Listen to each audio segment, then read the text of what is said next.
How to change your Spotify password. Hello everyone, welcome back into the channel. On this video today, I'll guide you through the steps on how you can change your Spotify password. Well, the process itself is actually pretty simple and pretty easy, so let me guide you through. In order to change Spotify password, what you can do is now you can open up the Spotify app, tap on the profile icon at the top left corner, tap on settings and privacy, and you can log out first.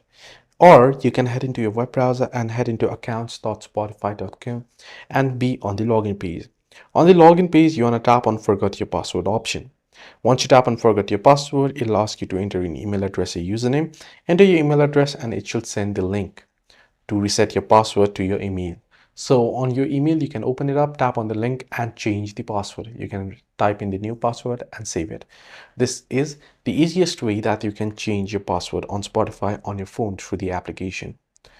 Now, if not so, you'll have to head into accounts.spotify.com, log into your account and head into the security option there and change the password, which can be quite a bit long process. So this is the shorter way. Hope this video helped. Do like and subscribe, and do not forget to leave the comments down below if you have any further issues as well.